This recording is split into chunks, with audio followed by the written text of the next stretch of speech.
আজ মর্নিং টাইমে উলুবেড়িয়া এক ভাই এই কয়েনগুলোর ছবি আমাকে হোয়াটসঅ্যাপে পাঠিয়েছিল। তা তোমাকে কি আমি বলেছিলাম যে এই কয়েনটা নয়ডা মিন্টের না বোম্বে মিন্টের কয়েন? তুমি বলছো না দাদা এটা নয়ডা মিন্টের কয়েন, এক্সট্রিমলি রেয়ার কয়েন, এর নাকি দাম অনেক। তখন আমি বাড়িতে ডেকেছি, ডেকে আমি চেক করছি এক ছাদে বসে। এটা হচ্ছে 1992 সালে বোম্বে মিন্টের কয়েন, এর ডায়মন্ড মিনমার্ক আছে, ঠিক আছে। আচ্ছা, এটা হচ্ছে 1835 সালে ইস্ট ইন্ডিয়া কোম্পানি ইউকেল আন্না, ইউকেল আন্না বলা হয় বা ইস্ট ইন্ডিয়া কোম্পানি বলা হয়, এই ধরনের কয়েন আমি কিনি না, ঠিক আছে। তা এটা আমি রেখে দিলাম। আচ্ছা, এই কয়েনটার দাম বলেছিল কি 75 years Dandi march, Dandi march এই কয়েনটা নাকি অনেক দাম। এটি স্টিলের coin, common. George six king emperor এই কয়েনটা, এটাও কমন কয়েন। আমি অল্প কিছু টাকা দিয়ে এটাকে নিতে চাই, যদি দিতে চাও আমাকে অবশ্যই নেবো।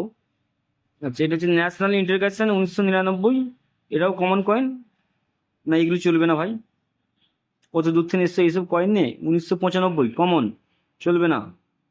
আচ্ছা, এই কয়েনটা, হ্যাঁ এই কয়েনটার দাম নাকি 10,000 টাকা দিয়ে দাম দিয়েছিল দাদা ভাইকে, এটা আমি 100 টাকা দাম দিয়ে কিনবো না। এটা Indira Gandhi coin, common coin.